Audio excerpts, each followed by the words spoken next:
Welcome, everyone. Good afternoon. My name is Dr. Nina Ha, and I'm the director of the Asian Cultural Engagement Center. And I would like to start with the Virginia Tech Land Acknowledgement and Labor Recognition. So to begin, Virginia Tech acknowledges that we live and work on the Tutelo and Monacan people's homeland, and we recognize their continued relationships with their lands and waterways. We further acknowledge that legislation and practices like the Morrill Act of 1862 enabled the Commonwealth of Virginia to finance and found Virginia Tech through the forced removal of Native nations.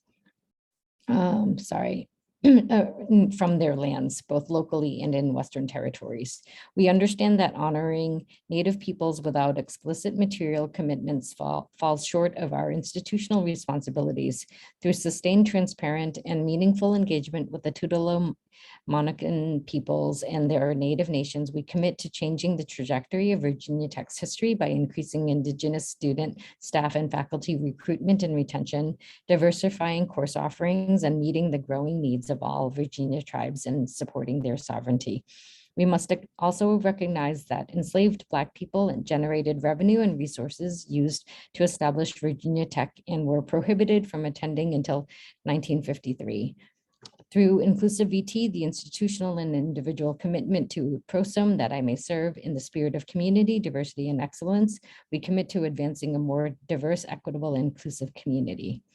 So moving forward, I present Mr. Weston Truss. Thank you so much, Nina. I really appreciate it. And let me go ahead and pull up my screen really quickly, make sure that you all are able to see.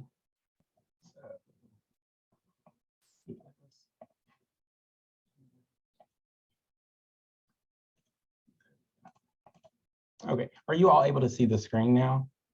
And the presenter screen or my screen? Perfect. Okay, well, good afternoon, everyone. Welcome to the interviewing and microaggressions conversation that we're going to be having this afternoon. And the reason why we're having this conversation is because many of your students at this point have already begun the process of interacting directly with recruiters and campus recruiters, as well as a variety of other times that they have the opportunity to interact with a plethora of other individuals that will possibly give them the opportunity to interact during an interview process. But we also wanted to cover microaggressions because we understand that there are a variety of different underrepresented and underserved communities, and even females or women who experience microaggressions throughout the interview process. And we wanted to really provide them with best strategies and tips to really be able to overcome those various objections, but really putting the onus back on the individual to be able to figure out what exactly do they want to do in terms of these variety of different situations here. So first of all, I wanted to introduce myself. My name is Weston Jamari Truss. I am an Assistant Director of Diversity Initiatives and Community Outreach within Current Professional Development. And my role is designed to have an even greater impact over underrepresented and underserved communities across campus. So I work very closely with the 6 cultural and community centers, MAYOP, SOAR, and a variety of other diversity hubs across campus.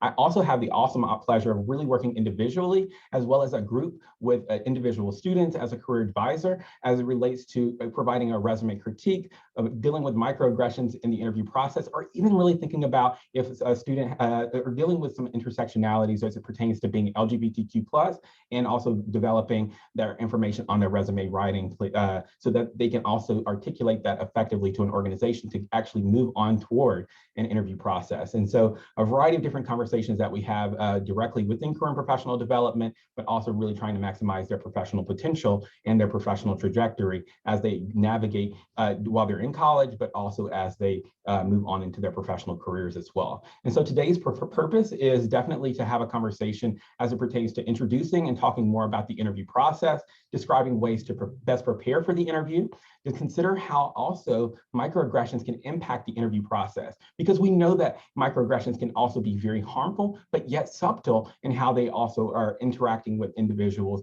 throughout the job search process. And so, of course, as we were thinking about some of these different questions that students might experience, or even you might experience throughout the job search process, we want to help you navigate through some of those different things as well. And so here's some of the different skills and knowledge, or even the objectives that we're really going to mainly cover is, of course, really thinking best how to really prepare for the upcoming interview process, really learning how to respond to interview questions, really knowing also how and what to do after the interview process. So I really like to break down the interview into before, during, and after the interview. And so as we're navigating that, I am sorry, go ahead there, Nina.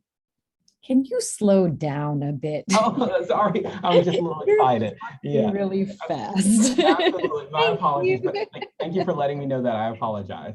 And so, absolutely. So I'll go over this a little part again. So just in terms of the different objectives of our conversation today, we're going to learn more about how best to prepare for the upcoming interview, how best to respond to interview questions, and also what to do after the interview process. But also one of the big ways I like to think about the interview process, especially whenever I'm interacting with students, is really thinking about it in three different prongs: before the interview, during the interview, and after the interview. And so, of course, last but not least, is also really trying to overcome those various objections that happen to be, of course, those microaggressions, and knowing how best to manage them yourself. And so, of course, that leads me directly into the presentation itself, which is really talking more about the interview itself. And so, of course, as we are navigating through the interview process, one of the big items that you have to know is yourself. And one of the biggest things is number A, or letter A, which is your education. So, of course, your biggest accomplishment to date, especially for our undergraduate and some of our graduate students, happens to be their education at this point, and really being able to articulate that into something that's significantly relevant to the organizations that you're applying to. And so, of course, that could be a variety of different things. So whether you, of course, whenever you attended Virginia Tech, your degree, your major, whether you're a senior, and what specifically are you looking for in terms of being able to interact with those organizations. And of course, your goals. What are your professional goals, and how can they directly align with the organization's job descriptions, job posting, and of course, the responsibilities that are directly required within the thing that you're applying for. And so if you're only having the opportunity to interact with the campus recruiter, then of course, you're going to have to filter out some of that information. But generally, if you made it to the interview process, you have already started the process of configuring what exactly the organization wants to be able to really look for in terms of your various experiences, their goals, but also really trying to directly align your goals with that job description, as well as those responsibilities of the organization. And so also really, I normally would say work experiences, but I've begun to change that language to professional experiences, because directly as a college student, there are a variety of different professional experiences that you have the opportunity to gain that are beyond just simply receiving your degree. That can be projects in a class, that can be your internship, work experiences, working as a program assistant within the ACEC Cultural Engagement Center, or the Black Cultural Center, or even as a peer career advisor within the Career and Professional Development Office. And so there are a variety of different experiences that you can showcase and also reaffirm during your conversation with that employer. And so how can you make that into something that's more relevant? Well, you're doing that by getting best prepared for the upcoming interview that you're going to have with an employer. So of course, I again will reiterate your education. You definitely need to know your education, your hand literally on your hand, but also your professional goals. How do they align with the organization that you're applying for? But also your various professional experiences, such as your projects in a course, or even your projects on a design team, or even your projects that you developed or even participated in an internship, design teams. All those variety of different skill sets and experiences are also professional experiences that you can directly showcase during your interview process. And through that is what's going to allow you to really be able to showcase what's something that's relevant as it relates to the organization that you're applying for. And so now that you know yourself, now you need to begin the process of understanding the employer that you're applying to. So one is, of course, you have the opportunity to directly research that organization and industry. So why is the industry very much important? So if you're in the field of engineering, of course, you need to know really what are the current best practices as it relates to some of the software that's out there, but also how to talk more about your soft skills as it relates to what the organization itself is looking for. And so researching that company and industry really means that you need to be looking at the current LinkedIn post that's really going to share with you what's going on with the organization now, but also in the future. Because if you're talking about a certain organization, they might be talking more so about how their company culture is really moving into the 21st century as it relates to being more representative and inclusive of some underrepresented and underserved populations, or even trying to make sure that the pay scale, as it relates to the pay scale, is going to be more equitable for women as well as men within their organization. So that's something that's extremely crucial. And so making sure that you do your research through LinkedIn, Google, but also on the company website is going to allow you to be more successful whenever you're articulating why you are the perfect candidate for the specific role that you're applying for. But of course, again, as I mentioned, as you know yourself about your professional goals, you now need to understand the organization. What exactly are they looking for? Whether you are of course looking for an internship, full-time opportunity, or even an externship within an organization, or even on campus, because we have that nowadays. And so those things are something that you want to begin the process of thinking about as you're navigating through the interview process. And so looking at these job descriptions and looking at the job responsibilities tells you directly what the organization is looking for. And generally, I think a couple of days ago, a colleague of mine actually mentioned that if you meet 60% of those different job responsibilities and tasks, that means you are qualified to do the job, because of course the organization is going to best prepare you to be able to move forward directly into their organization. But you have to really know how to talk about your previous and your current experiences and making it into something that's relevant and of value to that organization. So number 3 is really making sure that you come up with questions that is not covered in your research. Because if you are finding information as it pertains to on LinkedIn about the organization, or via Google, or directly on the company website, how can you share that information? Those are really things that you want to be thinking about as you are trying to understand the employer and as you are preparing for the upcoming interview that you're about to take place. And also number 4 is also trying to reach out to current Hokies at the organization that can really provide you an in-depth picture of the organization, but also how to tell you how best to prepare for the upcoming interview that you're about to start in the next couple of days, or in the next couple of weeks, or even in the next couple of months, as you're preparing for the upcoming interview, or you're preparing for your internship, externship, or even a full-time opportunity down the line in your professional career. And there are multiple ways that you can really connect with a Hokie at your organization. So we have LinkedIn, of course, where you can directly connect with individuals in your current field, also individuals who might be directly in the organization. And also you can connect with individuals via Hokie Mentorship Connect through a variety of different affinity discussion board groups, specifically since we're talking to the cultural and community centers today. So we have APITA Career Connections, the Black Career Connections, as well as the Hispanic and Latinx career connections. And so there are a variety of different ways that you can connect. And then also all the time here at Virginia Tech, we have so many different interest meetings, 17 different career fairs. And so of course you have the opportunity to directly engage current Hokies or previous Hokies that have directly interacted with the companies likely that you want to work for. And so again, what exactly is your employer thinking here as you try to become a candidate for their organization? And so of course, number 1, they're really asking this specific question. 1, are you the most capable candidate for this particular role? Well, that is of course a very important question. A lot of the times, are you capable isn't necessarily, do you meet the minimum qualifications? It's also trying to showcase based on your previous and your current experiences, how you can directly add value to that organization based upon that job description and responsibilities that are being requested. And I know I'm repeating that a lot, but I really mean that is something that's extremely crucial, because of course, that's going to give you the best idea of what they're likely to ask you throughout that interview process. And also number 2, are you motivated to do the job? Just because you come into an interview does not necessarily mean that you're motivated to do the job. You want to show them enthusiasm, the excitement, and some personality as it relates to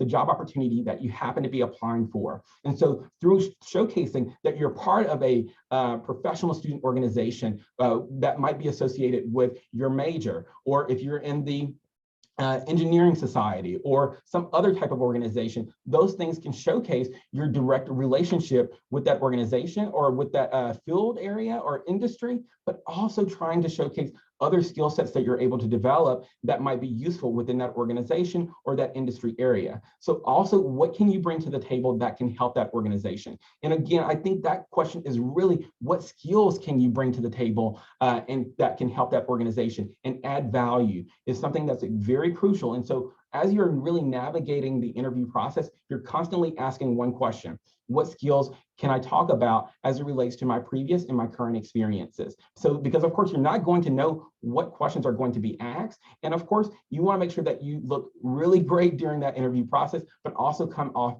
as if you are sharing relevant materials that can be very useful. And number 4 cannot necessarily be least, because of course, can we see you as someone that we will enjoy working with and fit into the company culture? Yes, I understand that that might be sometimes a challenge, but also you really have to think about does someone want to take you out to lunch or dinner as it relates to being a positive representation of the organization? So a lot of things can be really underlying as it relates to this particular question, even if it's not necessarily one of the main questions that they're asking in their mind, but that's something that you definitely need to start questioning throughout the interview process. And so, of course, now that you, of course, received the interview, we want you to really think about that you made it through the initial screening process where your resume, your cover letter actually look good, where you now have the opportunity to directly interact with the organization via the phone or face-to-face, or even through a case study or in person. Even though a lot of those are intertwined nowadays, that means they want to directly meet you. That means there is a higher expectation from you as the interviewee to really bring it as it pertains to doing your research and knowing about the company, but also knowing about your own current experiences, your previous experiences, and how they can directly add value. And of course, this is definitely something that's extremely crucial, is professional attire. So what's considered appropriate for one field is also not going to necessarily be considered appropriate for another field. And so really researching that company culture is going to be extremely crucial. And so one thing that I generally recommend to students is really thinking about what is the current everyday activity of the organization in terms of their professional attire? Is it business casual? Then of course, generally you want to make sure that it's business professional. And regardless of any industry, they still have to do business with colleagues or even individuals across other field areas. And so a lot of the times you still want to be able to showcase that you can interact in a business professional way. And so that means a lot of the times you might be wearing a business suit or a jumper, a cardigan, or a blouse and a skirt or dress, or even a business suit, etc. And so these are also very much important. And so first impressions matter, and they are often long lasting as it relates to your impressions that you're trying to develop with that organization. And so of course, as we're really trying to transition directly into that interview process, one of the big items, as I just mentioned, is first impressions still matter. And so one of the big items, yes, even through the pandemic or during your in-person interview, a lot of times you will have to do a handshake, or at least you really want to judge it based on the interviewer, but also be cognizant that people might be more interested in doing a fist bump or a elbow bump, something of that nature that will be a bit more hygiene, that will be promote an opportunity where we don't necessarily have to touch hands, because we understand that can be not unclean in this current environment that we happen to be in. Also, doing eye contact. I understand that certain cultural backgrounds mean that you may not want to necessarily provide eye contact, but in the professional world that we are in at this current time, eye contact is very important, because eye contact showcases a level of confidence as it relates to your responses, and also how you can actually respond to the questions that are at hand. But also it shows that you are somewhat prepared for the upcoming interview that you're having now with the organization. Also, if you have a lot of facial expressions, or if you make a lot of facial expressions as it pertains to questions that you're asked, also, if you are somewhat confused about a response or how to respond to something, you want to appear that you are very confident in regards to your responses. And so preparation, of course, is going to help you in terms of deal with this type of scenario during the in-person interview or virtual interview. And also body language. Body language is significantly important as well. And so, of course, if you are a person who does a lot of fidgeting or doing a lot of movement, that can sometimes be very distracting. And so one of the big things that I always tell people to do, even whenever they go in person especially, but also virtually, is sitting on the edge of your seat really allows you to notice whenever you're sitting back or leaning forward or sitting to the side, leaning too much, because of course you don't want to appear as if you are relaxed, but rather you are sitting up straight, where you can be very confident and showcase that you are very much aware of the previous questions or the current questions that is being asked of you, and you can make sure that they are very decisive, consistent through some of your previous answers. And so, of course, body language is crucially important as well. And so tone of voice. And so you want to make sure that you create emphasis on some topics that are very much important. You don't want to make sure that you're hollering or too low in terms of some of the information that you're trying to share with the organization. This is only going to help you maximize your likelihood of success. And scent. Scent is another really big one. Some individuals might think it's very important to really be able to wear a lot of perfume or a fragrance or even a cologne. That's things that we don't necessarily strongly encourage, because of course we really want to think about people have allergies, and some people have very sensitive noses, and we want to make sure that they're not necessarily distracted by a scent or a fragrance or anything of that nature. And so Also, another thing as it pertains to scents, we just want to make sure that you're extremely hygienic as you begin the process to going directly into an interview process. And so those first impressions really, really do matter. And so we want to not necessarily have that to be a way in which you don't necessarily get the opportunity to move forward with that organization. And so, of course, there are different types of interviews that you are likely to experience. And many of the ones I've already basically covered is like face-to-face different interviews. And even though a lot of those face-to-face interviews are not necessarily happening in today's environment, but some of them are with certain organizations. So we still want you to be as much prepared as possible for those face-to-face interviews because we know that they're happening with a lot of organizations. Also, phone interviews. Phone interviews are generally the first part where you are being screened with a larger candidate pool generally, where it might be 10 candidates vying for 3 different positions within an organization or even 1 position. And so you want to make sure that you are well prepared to articulate some of those different answers pertaining to those different questions that might be asked within that interview. Also, the video interview. The video interview might be your main interview that you might experience nowadays from the beginning to the very end, depending on the different organizations that you're applying for and also having the opportunity to interview with. Group interviews, you don't see that too often at the moment, but I do see it quite a bit, a lot of the times with engineering students, as well as in a lot of big conglomerate organizations where they're just trying to hire a lot of talent at one time. Also, case interviews. We don't necessarily assist directly in our office, but we will share with students to go directly to Pamplin College of Business, their career advisors, because I believe they do provide some additional information as it relates to case interviews. Can we provide answers within current professional development? Yes, we can, but we generally will encourage that you watch some videos even on YouTube from that organization's website. And also generally, they will provide you information directly from the organization prior to your interview, usually a week ahead of time. And also another thing that you definitely want to think about is some of the interview questions. And this is where I give the first question, the tell me about yourself question. A lot of people go all over the place as it relates to that question. A lot of people don't know that one. And so if anybody would be very interested in sharing what they would probably say during a tell me about yourself question, please feel free to unmute yourself and actually go ahead and share with me if you would like to do the tell me about yourself question. So I can't see you, so feel free to just jump on if you'd like. Does anybody want to share?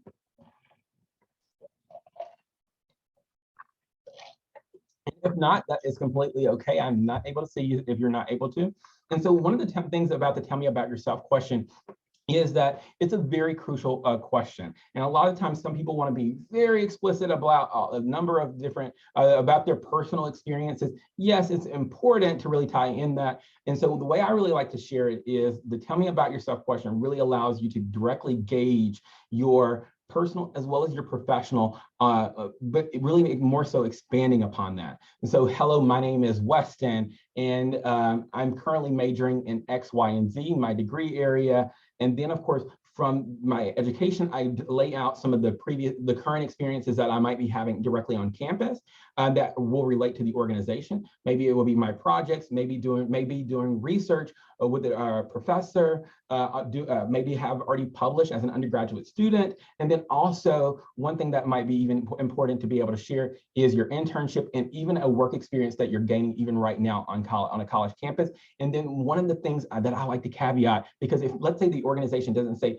they say, tell me about yourself, and they don't necessarily say, tell me what you know about the organization, then you share it. And the reason why is because you've already done your research and then tie it back into some of your previous and your current experiences that directly relates to the organization. And that will allow you to stand apart from other candidates for the role that you're applying for. And that's a really strong response. And so the tell me about yourself question is a very good question, but it allows you to lay out the groundwork of what you hope to cover throughout your interview. And generally, it should be some information from your resume, but also you can tie in other distinct information that you've also developed. And another really great question is, tell me about your strengths and your weaknesses. An organization may not directly ask it that way. And so where you're thinking already prior to the interview about some of your different skill sets and your weaknesses. And so one of the things, if they just ask it to you, what are your strengths and your weaknesses without specifying how many, I would say give 3 strengths and 1 weakness. And so the 3 strengths, you really want to make sure that you're very decisive from the beginning, because some people will ramble,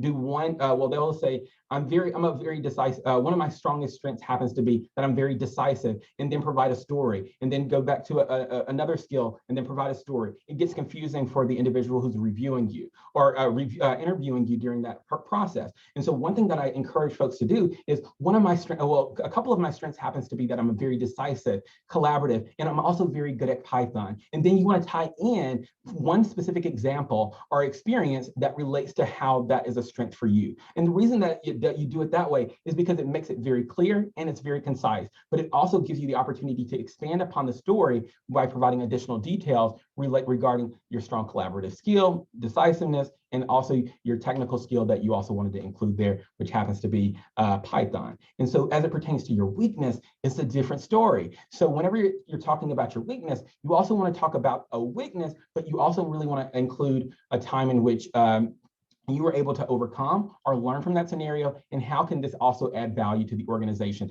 now that you've learned from the situation. And so the strength and weakness question is also very important as well. I think this is a very exciting question, because I like to ask it early on in the interview, because I want to see if you're going to be consistent when it comes down to the very last question that I generally like to ask, which is, what makes you the best candidate for this particular role? Or tell me about a time in which you had to make an unpopular decision. A lot of those times in those different questions, we're seeing different skills that you're talking about. And we're also seeing sometimes inconsistencies. And so that's what organizations are generally looking for if you're being inconsistent, but also whether or not can you do the role as well. And so if you are trying to tell me about a time in which you had to deal with a difficult person, you don't want to just bash the person. It's not that's not the point. And one thing that I will also mention is talking about your group work or your group assignments that you participated in, projects, internships, where you've experienced a challenge. And a difficult person, you can rather really focus on, let's say, a scheduling issue. I remember whenever I was a master's student, and one of the experiences that I had, we were doing a project, and we were in a group research project of 5 different researchers, and the one individual wanted us to turn in the project 2 weeks ahead of time, ahead of the professor's deadline. And we thought that was a bit ludicrous, of course, individually thinking that.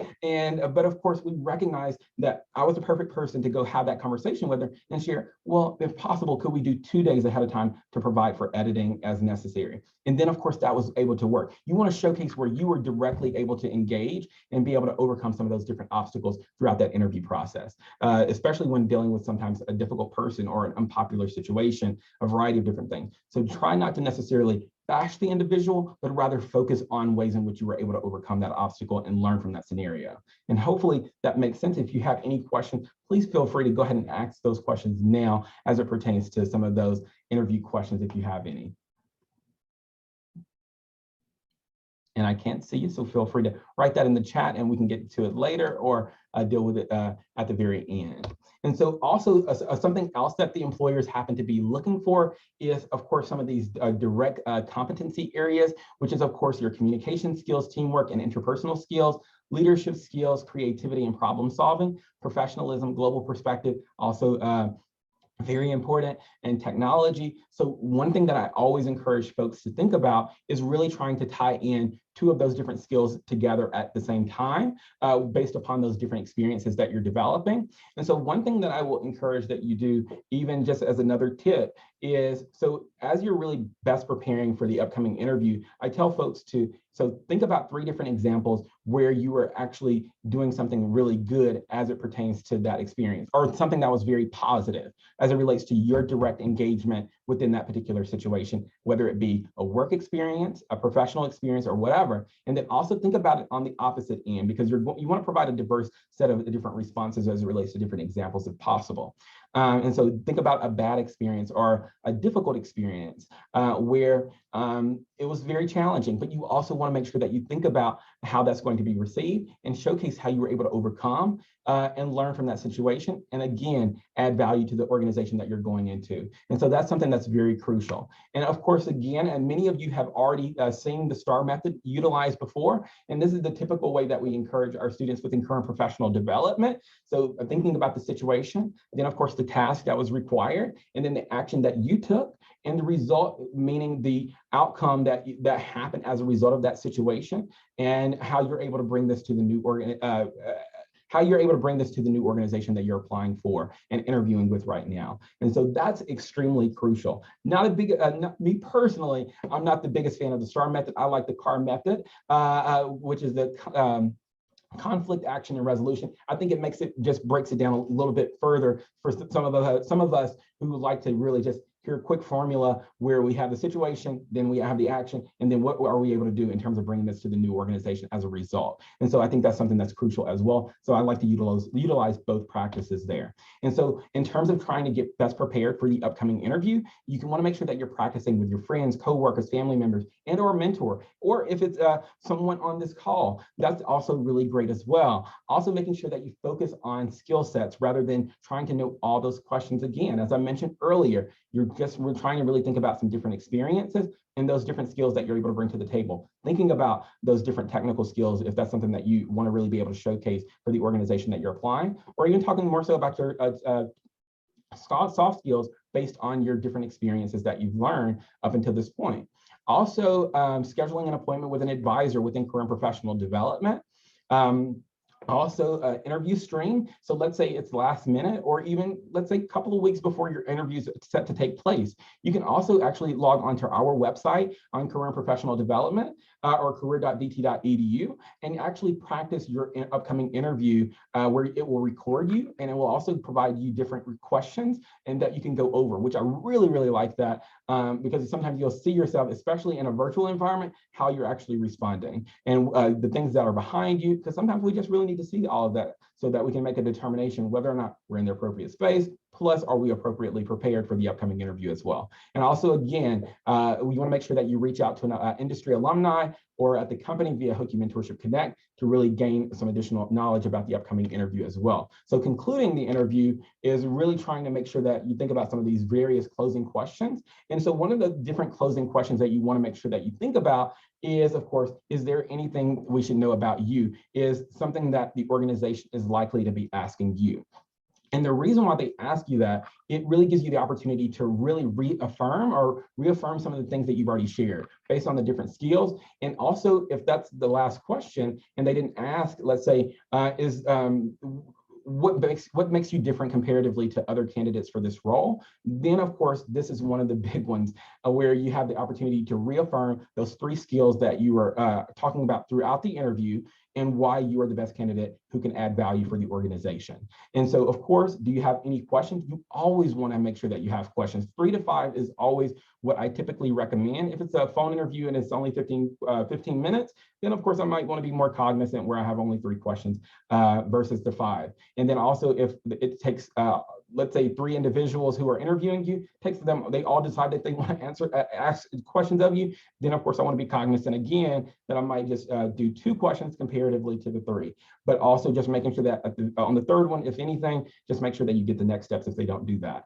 And also remember that you make sure that you are already remember your research. And if some of those different questions are already asked of you, you want to make sure that you don't repeat some of those same old questions, frankly, is another big one for me at least. And so, of course, some of the final steps is, of course, remembering to make sure that you ask about next steps, make sure that you always get contact information or business cards, even though at this point you generally will have some of that contact information. You always want to express appreciation and gratitude for receiving the opportunity to interview with our organization and making sure that you follow up via email with thank you notes. I believe in having them personalized for every individual that you receive the opportunity to interview with. And so if you don't necessarily have all of their contact information and you can't find it on their website, then I completely understand. You can leave more of a general conversation that you've had, and you don't want it to be very lengthy. No one's going to read a very lengthy thank you note, but overall you want to showcase that you did directly personalize based upon the conversation that you already had with the organization. And so with that, that basically concludes the interview section. However, we want to directly jump right into the microaggression piece. And so these are things that you might experience throughout the interview process or even throughout the job search process, frankly, but really wanted to focus on the microaggressions. So what exactly is a microaggression? So a microaggression can either be very subtle, but harmful actions that are directly targeted at certain groups. Although blatant racism is very much present in today's society, microaggressions can be more challenging to recognize. And generally, it does not necessarily rise to the level of discrimination as it relates typically to, or a legal definition of discrimination. And so those things can be very challenging. And so microaggressions may be verbal, behavioral, or even environmental. So they might be directly targeted at culturally minoritized groups that include people of color, women, those with disabilities, religious minorities, LGBTQ individuals. And so they can be very intentional or even unintentional. And we want to make sure that you're very much aware of some of these different examples, because of course, you speak some of the examples that you might experience in terms of being a microaggression. And even as Daryl Sue mentioned earlier this summer, these are some of the different examples that he was even talking about. So you speak very good English, or you speak English very well, or you're very articulate. And that can be very challenging during an interview process to hear that, because of course, you might hear some underlying tones as it relates to why they're asking that. Whether you are, of course, happen to be international student or have a foreign-born sounding name, so to speak. And so some of those things can be very challenging to even hear, or even be a person of color. In general, hearing you speak English very well as if you are not necessarily deserving to be in this environment, or surprising that you have the intellectual capability to be within the interview process within this organization. So where are you really from? Is a lot of the times we will hear some of those different questions asked of our students of color, but also students who happen to be have a foreign-born sounding name, et cetera. And so those are things that we want you to definitely be aware of. Also, for some of our, I know African-American women who will, is that your natural hair? As if natural hair is not necessarily part of the professional world or work environment. So some of those things can be quite challenging whenever you initially hear that. And also for women in general, or even other underrepresented communities as well, is being interrupted and not being heard, where you're constantly interrupted throughout your responses and not necessarily having the opportunity to really directly respond is also very challenging, or even being avoided by others. While that may not necessarily be the full case as it relates to your interview process, we want you to be very much aware of that as being a potential example as well, because you might also notice very randomized stares and even individual small whispers as it relates to some of these different things that you might experience. Let's say if you are in person interviewing and actually trying to walk to your space where you would actually be interviewed. And so some additional examples are females who may, or women who might be experts in the field or at a high ranking level within an organization may experience male colleagues interrupting or rolling their eyes when they speak. And so that means the psychological safety of the individual is very much challenged as it pertains to being able to directly engage within the organization. And I know that sometimes is after you join the organization, or if you're interviewing for a high level ranking mid to senior level position, and you are a part of these female or an underrepresented community or underserved community, that can be very challenging for you. And so things that you definitely want to consider. And so I just wanted to showcase some of these different examples here before we actually think about some of these things that we want to consider during the interview process. And so as we, some individuals are even referring to different targeted groups as you people is also a harmful microaggression. And we want to note that that can be very challenging for a variety of different individuals and individuals who actually experience that. And of course, microaggressions is individual based a lot of the times, depending on the different situation or scenario that they are going through. And so LGBT people with disabilities, blonde hair or overweight, and religious groups are often targets of jokes. These jokes are sometimes circulated through emails or in social settings that can make these situations even more challenging. So things that you want to make sure that you consider during your upcoming interview is that microaggressions can showcase at any point. And so they can be at the very beginning portion of the interview, at the very end, and also after you even join the organization. So you want to make sure that you are very much aware of your body's reaction, because of course, a lot of the times you will need to definitely understand your priorities when choosing the job. And so whether or not you are financially in need of an opportunity immediately following graduation, if let's say you are graduating within a month, then of course you might definitely make that decision based on your needs assessment there. And so so you want to make sure that you choose these various appropriate steps that are for you. Not all interviewers are the same, and also recognize that potentially, or really, let me put it this way, that you also might want to really think about, okay, in the steps that you are in the interview, and then also recognize the individuals who's interviewing you. So meaning that, is the person a recruiter or an HR person, or is the person going to be directly in your department? And because those are two different individuals, because a lot of times, even though the recruiter will generally sometimes be a great reflection, a lot of the times on the organization, you also want to be cognizant, is that going to be your direct line manager or your supervisor during the interview process? And then also, if you know someone within that organization, they can really provide an in-depth, detailed picture of what the department culture is really like. And if they are going to be over you, then you might not have that same experience that you're experiencing during the interview process itself. So just being aware of the interview setting is very much appropriate in the individuals who happen to be interviewing you. And so make sure that you use your questions as an opportunity for conversation and further discussions, if of course you recognize that this is something that you want to continue to have conversations as it pertains to the organization itself. And so the impact of these racial microaggressions have negative job satisfaction. Offensive speech and microaggressions can affect your overall productivity as it pertains to the organization and individuals you have the opportunity to interact with. And so a hostile work environment may also undermine your employees' safety, and also their personal safety and their availability to really directly engage within that organization.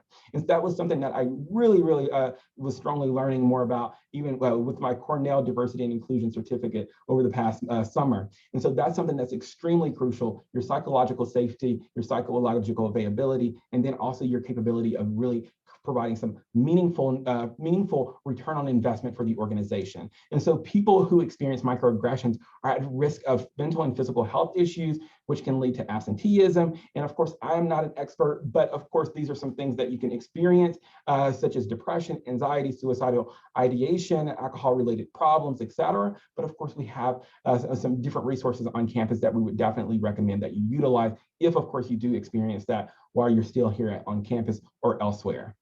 And so some different ways in which you can respond to that before we conclude here is, when thinking about responding to microaggressions during the interview process, of course, sometimes you're going to really think, did it really happen? Because of course, we know that when questioning about some of these different microaggressions, that they can be very subtle, and a person really needs to sometimes verify that they are a victim of a microaggression as it relates to how questionable it might actually be. But support from loved ones, mentors, can also help if an action is actually a microaggression or something that you just felt a little bit uneasy about regarding a question that you may have received or an experience that you may have received during the interview process.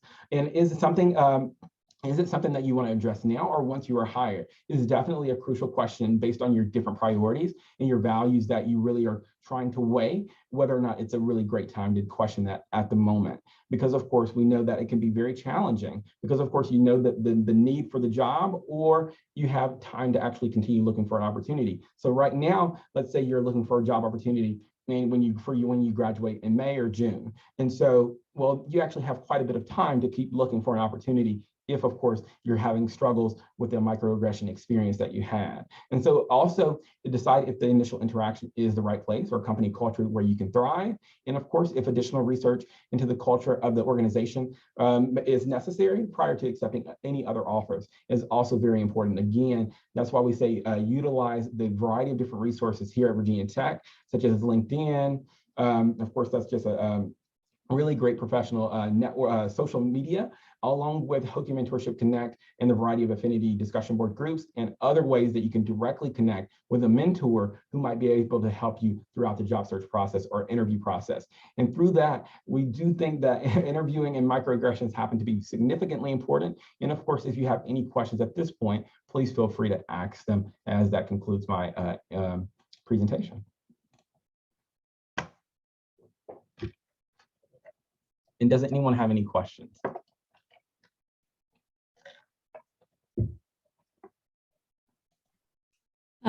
I guess I do. I'll start, and hopefully people can join in either through just turning on your mic or in the chat.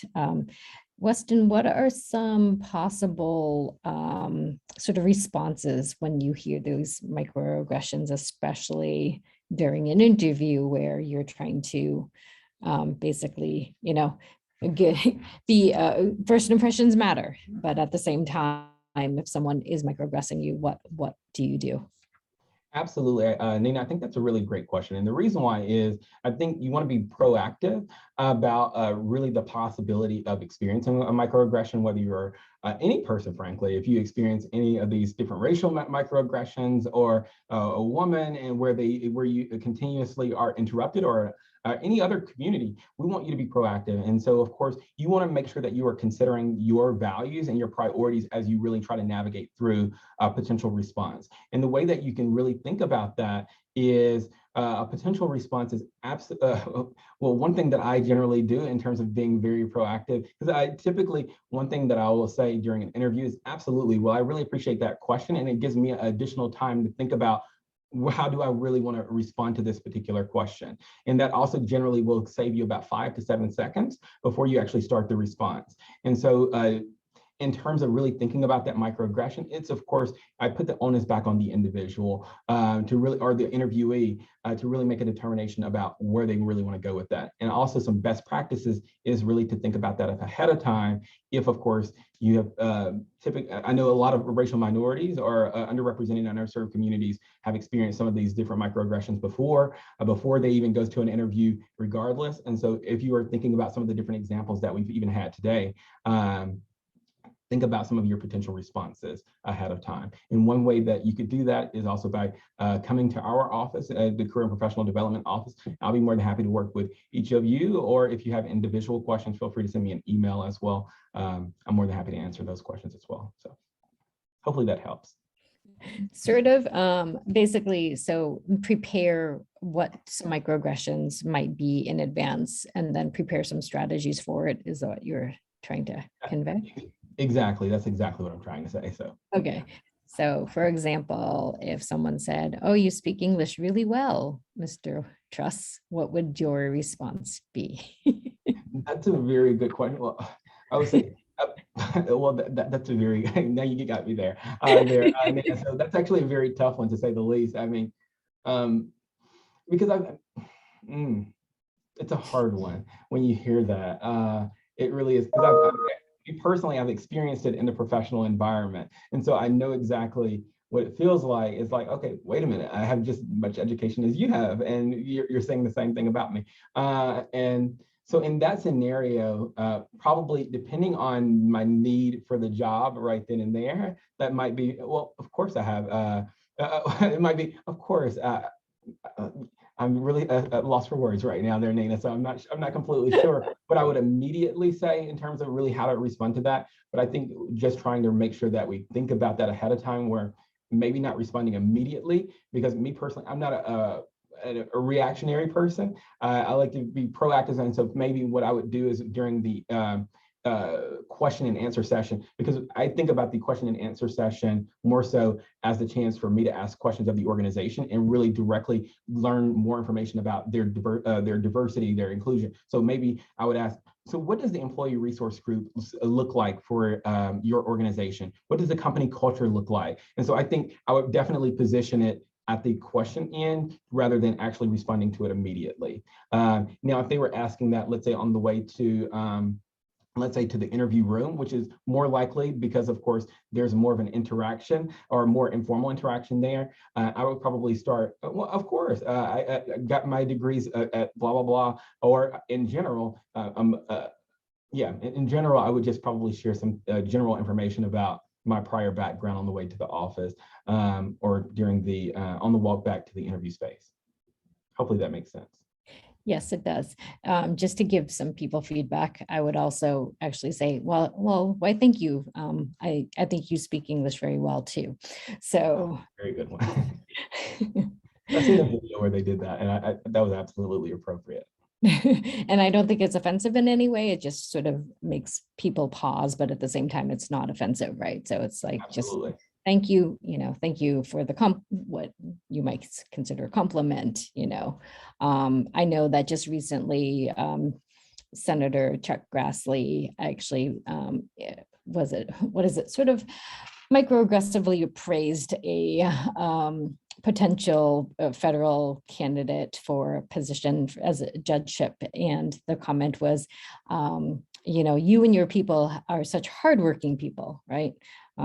Because the person was of Korean background, and basically the response would be like, thank you. I think that everybody, especially in this position, would be hardworking, would or should be considered hardworking, right?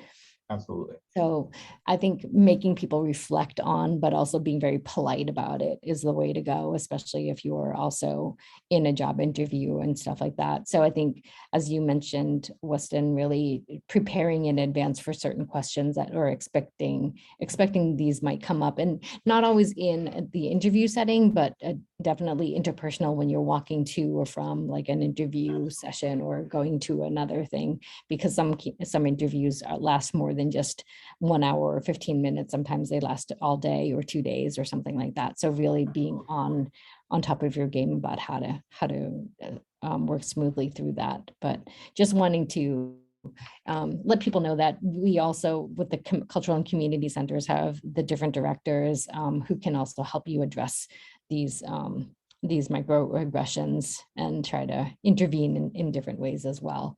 And also talk to, Weston, as well as most likely even professors. I'm flagging some professors here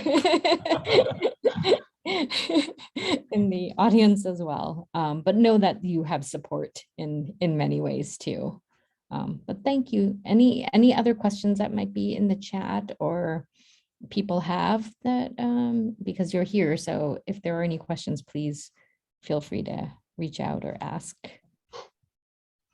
or things you might consider or think about, or even if you've had these come up and how did you respond? I think that's a good one too, is we'd love to know more about your own responses to certain. Min? Yeah. Hey, I had a question. So, and this, either of you could answer this. How have you guys handled a question of, the where are you from question? Like, what are some good tactics for that? Nina, I'll let you answer. Go ahead. Depending on the situation, right? Once again, because for me, I always tell people, and people know this, I'm from Boston. So that is where I am from. And then where are you really from? Because it's never, this is when you know it's a microaggression. Where are you from is one thing, because I'm from Boston. So where are you from? Right. And you sort of correspond that way. But usually people go because that you're not giving them the answer that they expect or want, is no, where are you really from? And then they get really more specific and they go, oh no, where are your parents from? Right. Now they're really, really, and so I will say, I'm of Asian descent, but, for the most part, I was raised in the US. So that's sort of where I really feel like I'm located. If you can sort of be polite and insistent, right? But if you're, at the same time, if people are just curious and want to know, I'll eventually say, I'm, from this background, or my parents are from there, if you really want to go there. But I think it's up to you what you think you consider your boundaries are. Does that make sense? Was that helpful? Yeah, thank you. Okay. I will say that I always double down on my answer. People ask, where are you from? I'll say, I'm from DC. They'll be like, where are you really from? And I'll say, DC. And I think maybe by the second answer, they get the hint. Thank you. Did you also have a question, Kashi? Is it Kashi? Sorry. Yeah, no, I was going to ask the same thing. And I always just say that I just double down on my answers, because typically they'll get the hint. And if they don't, then that's kind of a sign for me to remember in my head about the company later on. Mm-hmm. Yeah, and because you're also interviewing the company, that's another thing. It's not just that they're interviewing you, but do you want to, belong in this culture, right? So that's important too, is who the people who make that Dr. Tokisa? Yes, I was going to say that my answer would probably, it probably hangs a lot on the circumstances. And so when, if the follow-up question is, where are your parents from? I have the opportunity to also say, well, they're from America as well. And so you just reemphasize the point that, hey, I've been here for a while. But I usually start out with, I'm from the Midwest, and I'll rattle off a few, stereotypical things about Midwesterners that also tie in with my personality. And as a way of sort of, once again, forcing them, if they're really interested in an answer which is obscured by their question, to have them eventually profess exactly what they want. And at that stage, hopefully in the realm of questioning that we've already gone through and answering, it's basically irrelevant or in many ways irrelevant. But if they want to truly know that, I'll divulge it. Yeah. Thank you so much. Yeah, thank you. Are there any other questions before I let you go? I'm cognizant of time, so I want to make sure, but just was curious if you have any other questions or concerns. Know that we'll be doing more career and professional development workshops with Mr. Truss Weston. Can I divulge what we might be doing? I'll stop the recording, but Okay, that's fine. Go ahead.